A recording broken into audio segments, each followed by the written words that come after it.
तर हॅलो नमस्कार श्री स्वामी समर्थ मैत्रिणींनो, मी आहे प्रणिता आणि स्वागत आहे तुमचं आपल्या मराठी ब्लॉग चॅनलमध्ये, ज्याचं नाव आहे प्रणिताज ब्लॉग नाता आपुलकीचं। तर सगळ्यात अगोदर सगळ्या माझ्या मैत्रिणींना गुड आफ्टरनून, कारण की वाजलाय 1 आणि आजचा दिवस तुम्हाला सुखा समाधानाचा आनंदाचा जावो ही स्वामीचरणी प्रार्थना करते। आणि मी इथे बसले आहे वही आणि पेन घेऊन।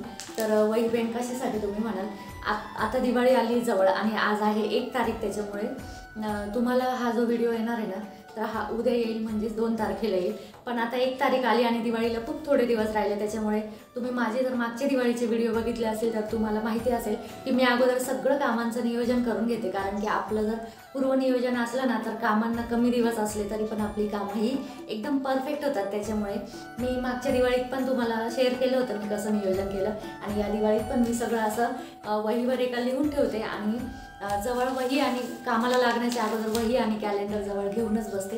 तर मी इथे आनंदी वास्तूचं कॅलेंडर वापरते, कारण मी त्यांनाच फॉलो करते, त्याच्यामुळे आनंदी वास्तू म्हणजे पिंपळकर गुरुजींना, आनंद पिंपळकर गुरुजींना फॉलो करते, त्याच्यामुळे मी त्यांचंच कॅलेंडर वापरते। कामाला लागण्याच्या अगोदर इथे मी वही आणि कॅलेंडर घेऊन बसते, जेणेकरून आपल्याला दिवस पण समजतात आणि कोणत्या दिवशी किती काम करायचं, कसं नियोजन करायचं हे सगळं व्यवस्थित जर आपलं पूर्वनियोजन असलं तर कामांचा थकवा पण येत नाही आणि शिवाय कामं पण आपली पटापट होतात। हे वसुबारस आहे 9 तारखेला, तर मग आपल्याला दिवाळीला राहिलेत, म्हणजे आपल्याला फराळाला वगैरे पण वेळ लागतो। तर त्याच्यामुळे हे जे 1 ते 5 तारखेपर्यंतचं जे नियोजन केलं आहे ते मी कामांसाठीचं केलं आहे। त्यानंतर आपल्याला 1-2 दिवस जे आहेत ते खरेदीसाठी द्यावे लागतात आणि वरचं किरकोळ बरंच राहतं, त्यामुळे मग जे 2 दिवस आहे ना ते सगळे खरेदीसाठी दिलेले आहे। आणि त्यानंतर आपल्याला लागायचं आहे फराळाला। तर फराळ बनवण्यासाठी पण मिनिमम 3 दिवस फार होतात। 3 दिवसामध्ये जर व्यवस्थित नियोजन केलं सगळं तर मग व्यवस्थित आपलं बनवून पण होतं आणि दिवाळीच्या अगोदर आपण बरोबर सगळं रेडी करून बसलेलं असतं मस्त। दिवाळीचा दिवस असतो लक्ष्मीपूजनाचा, तो खूप धावपळीचा जातो, त्याच्यामुळे पूर्वनियोजन हे पाहिजेच पाहिजे। आणि मी तर याच मताची आहे की पूर्वनियोजन असलं सगळं असं लिहून काढायचं एक वही वगैरे घेऊन।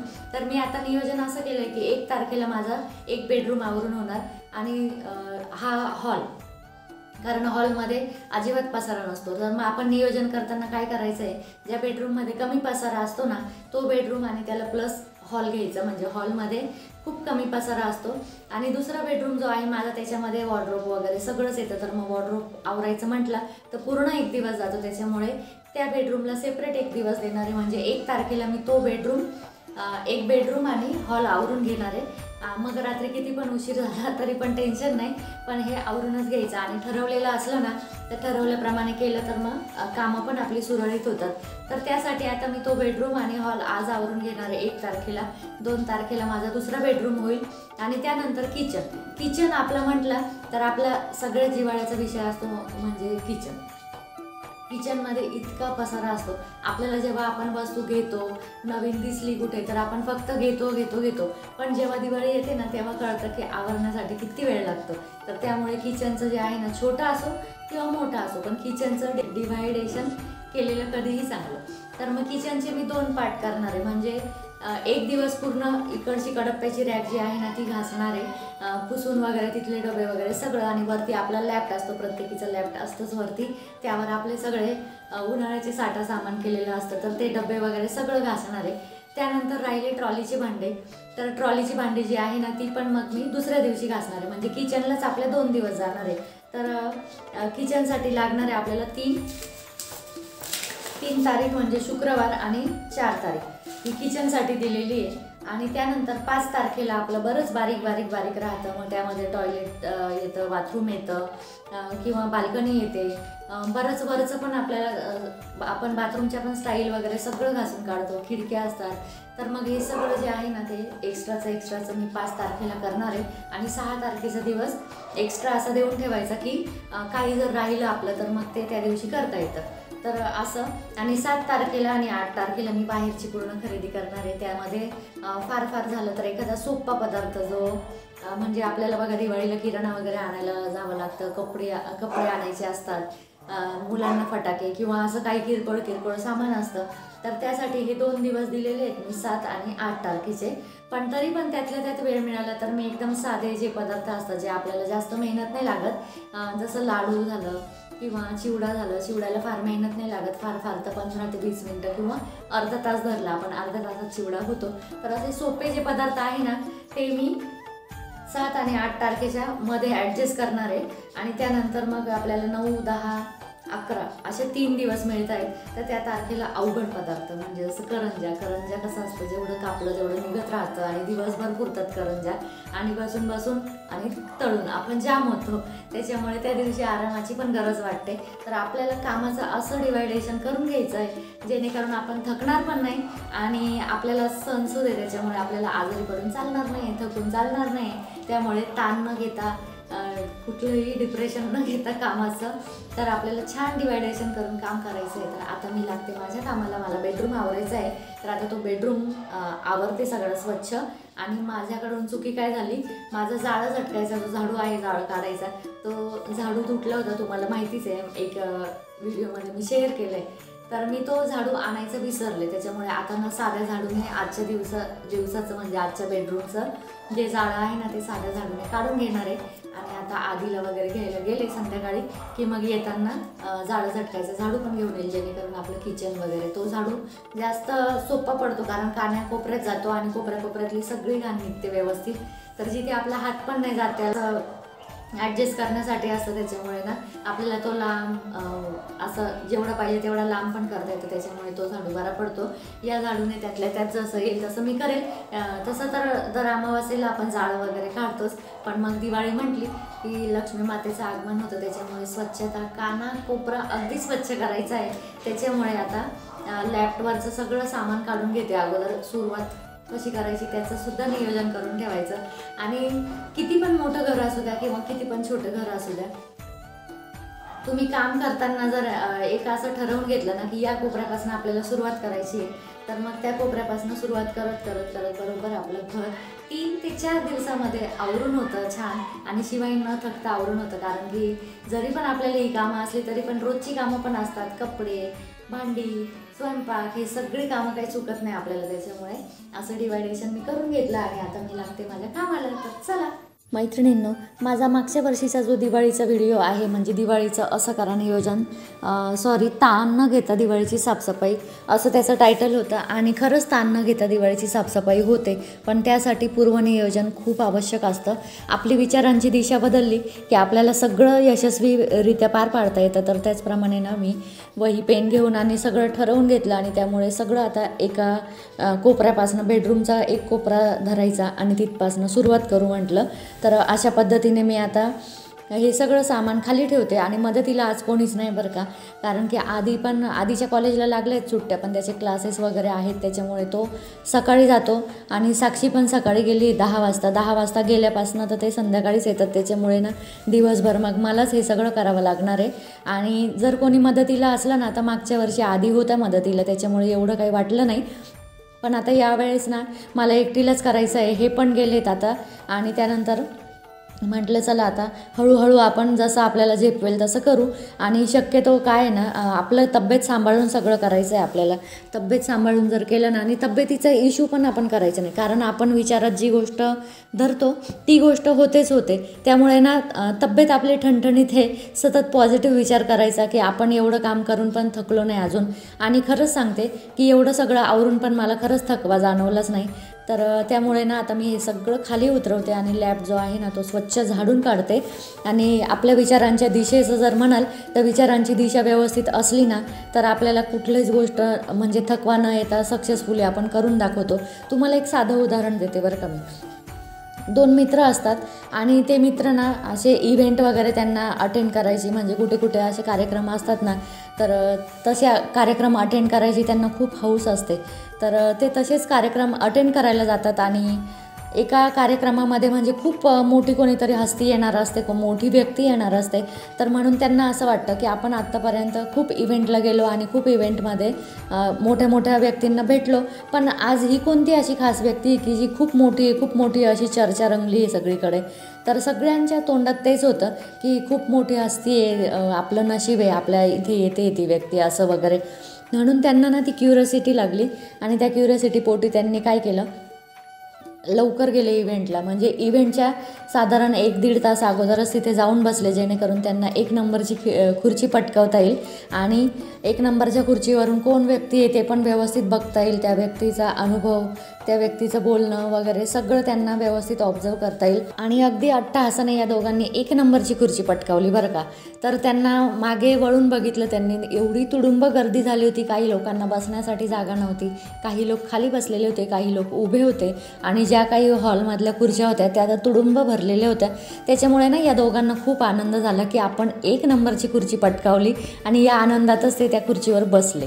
त्यानंतर झालं पाहुण्यांचं आगमन. पाहुण्यांचं आगमन झाल्यानंतर खूप टाळ्यांचा कडकडाट झाला आणि पाहुणे पुढे आले.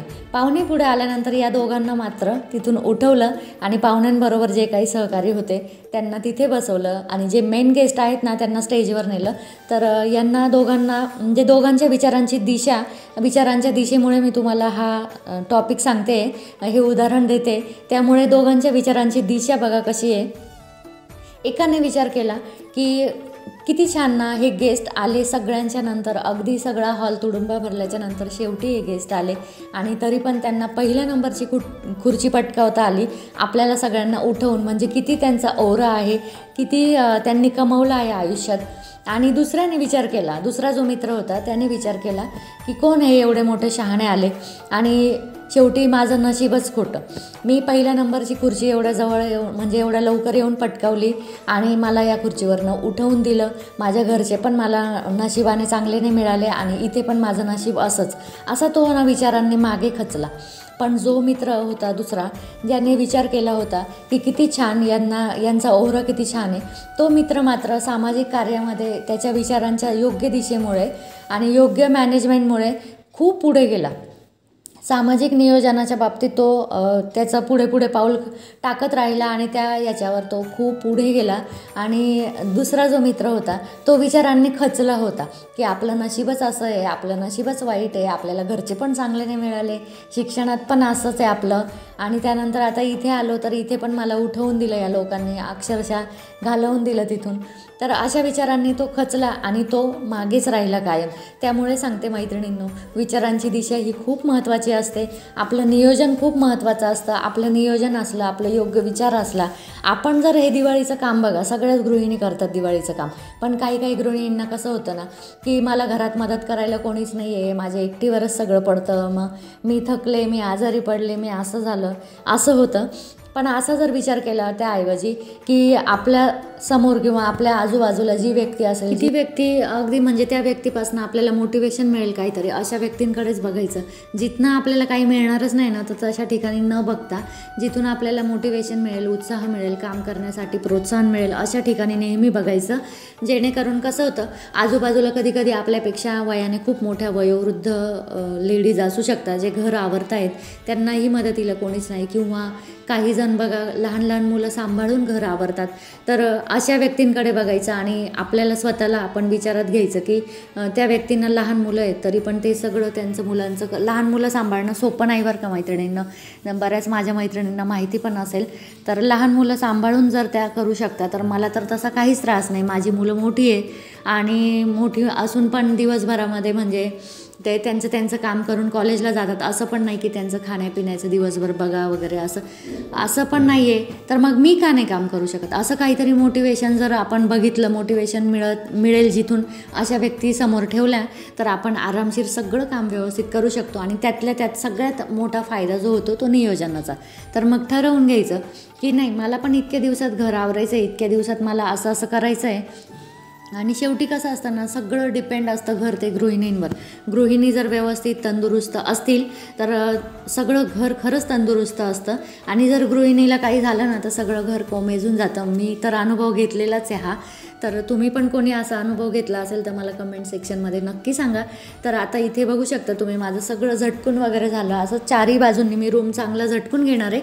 आणि आता हा फॅन जो आहे ना तो फॅन पण झटकून घेतला, जेणेकरून ना हे फॅनवर जी धूळ असते ना ती पण निघते. कपड्याने पुसणार आहे पण वरची धूळ अगोदर मी झाडूने झटकून घेतली. आणि हे बल्ब किंवा ट्यूबलाईट वगैरे जे आहे, झिरोचा बल्ब वगैरे, ते पण मी कपड्याने पुसून घेते. कारण त्याच्यात पण ना बारीक अशी बरीच घाण जाऊन बसते, जी ना साध्या झाडूने निघत नाही. तरी पण मला आहे ना ह्या झाडूने अनुभव छान आला. जाळं झटकायच्या झाडूपेक्षा याच्याने ना आपल्याला अगदी जवळून व्यवस्थित घाण काढता येते. तर अशा पद्धतीने मी सगळं कपड्याने पण पुसून घेतलं आणि कधी कधी असं वाटतं ना की हे सामान नसतं ना तर रूम मस्त धुवून काढलं असतं आणि धुतल्यानंतर एक वेगळंच फ्रेशनेस जाणवतो बघा. पण आता अनफॉर्च्युनेटली आपल्या घरामध्ये सामान असतं, त्याच्यामुळे प्रत्येक रूम आपण धुवू शकत नाही. फार फार तर आपण फक्त खालची फ्लोअर जी असते म्हणजे फरशी वगैरे ती धुवू शकतो, पण वरच्या भिंती वगैरे असं सगळं धुवायचं म्हटलं तर सगळं सामान अगोदर बाहेर काढावं लागेल, मग ते वॉश करायचं, मग पुन्हा सामान आणायचं. तर एवढं सगळं प्रत्येक वेळी तर आपल्याला ॲडजस्ट होत नाही. म्हणून मग जे आहे ते त्याच्यातल्या त्याच्यात स्वच्छ करण्याचा प्रयत्न केला. सगळं व्यवस्थित असं कपडे 2-3 हाताशी घेतले आणि कपड्यांनी सगळं पुसून वगैरे काढलं. आता हे फोटो जे आहे ना, हे फोटो पण मी स्वच्छ पुसून वगैरे ठेवून देते. आणि यावर्षी ना मी मागच्या वर्षी पण मी बरंच सामान कमी केलं होतं, पण आपण कसं असतं ना वर्षभरामध्ये गावात गेलो किंवा कुठे एक्झिबिशन वगैरे असं कुठे गेलो की आपण वस्तू जमा करत राहतो. असं कोणाकोणाला सवय आहे बरं, मला तर आहे अशी सवय बरं का. तर मी जिथे गेले ना तिथे मला काहीतरी आवडतं, मग मी ते घेऊन येते आणि त्याच्यानंतर घरी आल्यावर अगदी वर्षभराने कळतं आपल्याला. दिवाळीचं जेव्हा आपण काढतो तेव्हा लक्षात येतं की अरे या वस्तूचा आपण वापरच नाही केला. तर अशा बऱ्याच वस्तू असतात आपल्या घरामध्ये की ज्यांचा आपण वर्ष काय 2-2 वर्ष वापर करत नाही, पण तरी पण ना त्या वस्तू सांभाळून ठेवतो. असं करण्यापेक्षा ना त्या वस्तू एखाद्या गरजवंता किंवा कोणाला नवीन संसार असेल किंवा असं कोणाला तरी देऊन टाकायचे, जेणेकरून त्यांचा पण फायदा होईल आणि त्या वस्तू वापरताना बघितल्या ना तर आपल्याला पण छान वाटतं की आपल्या वस्तू वापरात येत आहेत. बघा तुम्ही ठेवून वस्तूंचं काय होणार आहे, ठेवल्या वस्तू तर त्या ड्रममध्ये पडून राहणार किंवा जिथे पण तुम्ही ठेवाल तिथे पडूनच राहणार आहे. त्याच्यापेक्षा जर कोणी वापरत असेल तर किती छान ना. त्यामुळे ज्यांना जर वापरता येत असेल वस्तू त्यांना वस्तू देऊन टाका. आपण वर्ष त्या वस्तू टिकून ठेवण्यापेक्षा हा आनंद कधीतरी अनुभवून बघा. तर मी पण आता तेच करणार आहे. प्रत्येक रूममधल्या ना बऱ्याच वस्तू डिवाईड करणार आहे, ज्या नाही लागत, ज्या वर्ष मी वापरल्या नाही आहे, पण आपण उत्साहाने घेऊन येतो, आपण खूप त्याच्यामध्ये जीव आपला अडकवून ठेवतो. तर तसं काहीच करणार नाही यावेळेस, जेणेकरून पुढच्या दिवाळीला मला आणखी कमी आवरायला राहील. तर असं प्रत्येकच दिवाळीला ठरवतो आपण, पण कसलं काय ना प्रत्येक दिवाळीला आपल्याला प्रत्येक वस्तू म्हणजे आज ह्या जर कमी केल्या ह्या दिवाळीला, पुढच्या दिवाळीपर्यंत पुन्हा गावात जातो, इकडे जातो, तिकडे जातो, वस्तू पुन्हा जमाच करतो. त्याच्यामुळे मग मी आता वस्तू बऱ्यापैकी कमी करण्याचाच प्रयत्न करणार आहे. आता इथे बघू शकता तुम्ही माझा सगळा रूम असा स्वच्छ आवरून झाला. आवरून म्हणजे जाळं वगैरे सगळं सिलिंग वगैरे सगळं झटकून झालं. आणि आता मी ही बास्केट घेतली, बकेट एक. तर या बकेटमध्ये ना मी देवाचं माझं जे या 2 बास्केट बघू शकता तुम्ही, एक पिंक कलरची आणि एक पर्पल कलरची.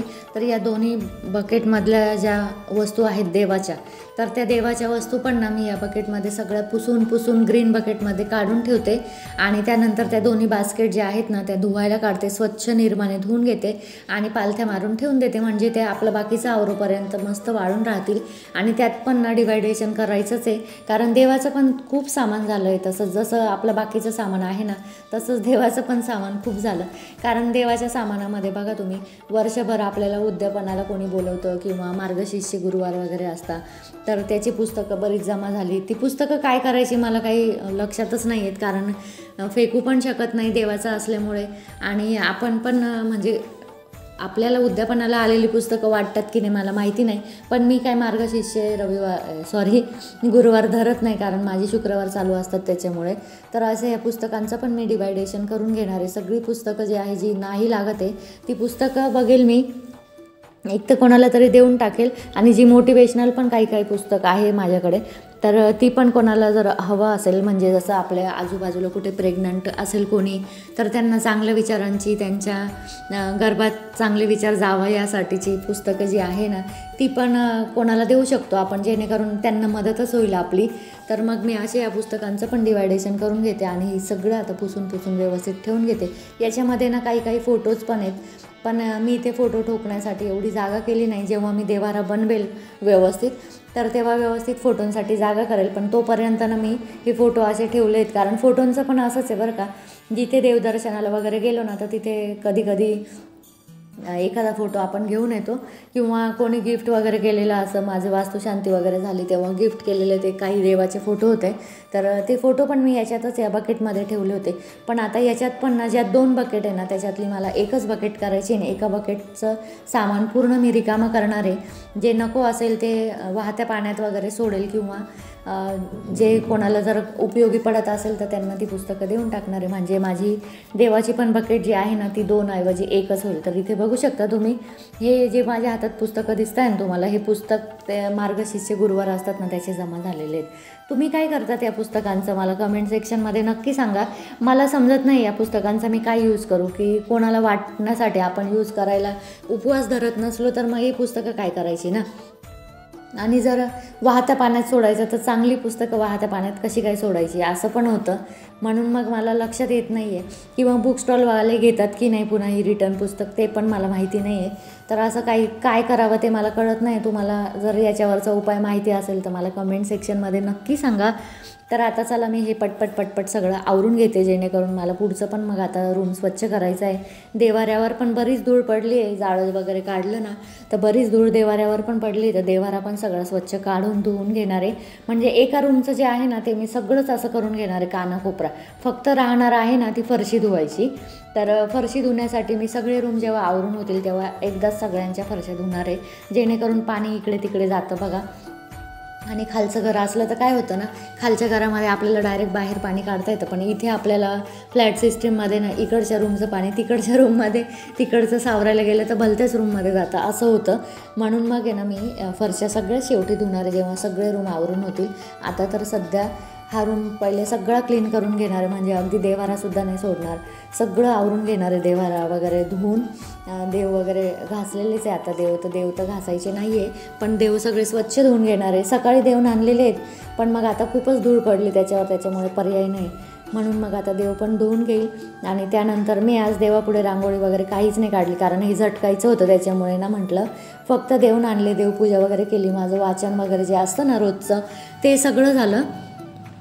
आणि त्यानंतर मग म्हटलं जेव्हा आपण आता हे सगळं झटकू, देव धुवू, तेव्हा मग व्यवस्थित अशी देवाची रांगोळी काढू. म्हणून मग मी तेव्हा रांगोळी वगैरे काहीच काढलं नाही. तर इथे बघू शकता दिवे वगैरे इतकं जमा झालं आहे माझ्याकडे. ते दिव्यांचं पण खूप दिवे जमा झाले. त्या दिव्यांचं पण काय करू ते लक्षात येत नाही. आणि ही जी लोणच्याची बरणी आहे ना ही धुवूनच घेणार आहे. ही पुसायला घेतली पण तिच्यावरची धूळ बघितली तर म्हटलं जाऊ दे धुवूनच टाकू. आणि त्यानंतर आता बेडशीट जे आहे, बेडशीटवर पण भरपूर धूळ पडली होती, तर ते बेडशीट पण मी आता चेंज करून घेते. आणि बेडशीट तुम्हाला असं वाटत असेल ना गोळा होऊ नये, तर तुम्ही बघू शकता ट्रिक बेडशीट गोळा न होण्यासाठी. मी इथे ना 4 बाजूंना अशी बेडशीटला गाठ मारून घेते, म्हणजे जे 4 कोपरे असतात ना आपल्या बेडशीटचे, तर त्या 4ही कोपऱ्यांना गाठ मारून घेते, जेणेकरून ते बेडशीट एकदम पॅक राहतं.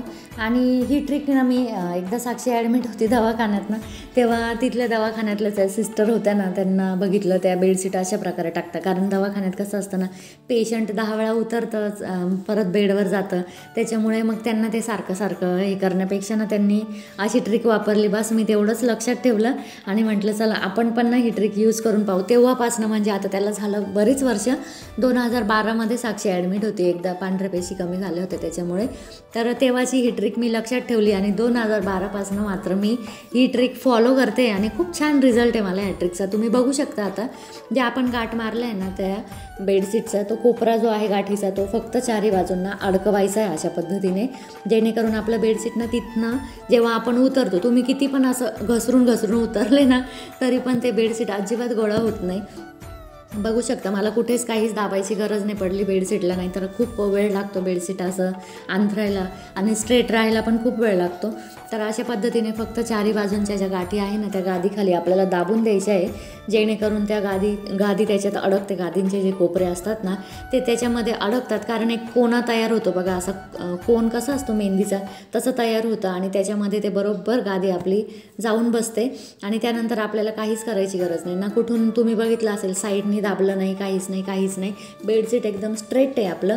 आणि असंच अगदी 8-15 दिवस जरी राहिलं ना, म्हणजे 8-15 दिवस तुम्ही बेडशीटकडे पाहिलं नाही ना तरी पण हे एवढं स्ट्रेट राहतं बरं का. तुम्ही वापरून बघा नक्की ही ट्रिक. हा रूम पूर्ण आवरून झाला, तुम्हाला पूर्ण रूमचा लुक पण दाखवला आणि सगळं स्वच्छ आवरून झालं. त्यानंतर आता हे बेडशीट पण चेंज केलं, कारण की वरती धूळ इतकीच बेडशीटवर पडली होती, त्यामुळे बेडशीट पण चेंज करून घेतलं. आणि आता इथेच मी माझ्या व्हिडिओचा एंड करते, कारण स्वयंपाक वगैरे संध्याकाळचा करायचा आहे. त्याच्यामुळे व्हिडिओ जर आवडला असेल तर व्हिडिओला लाईक नक्की करा, आणि ज्या नवीन ताई आपल्या चॅनलवर असतील त्यांनी चॅनल सबस्क्राईब करा, आणि व्हिडिओ आवडत असतील तर ते कमेंट सेक्शनमध्ये पण नक्की सांगा. तर चला बाय आणि श्री स्वामी समर्थ.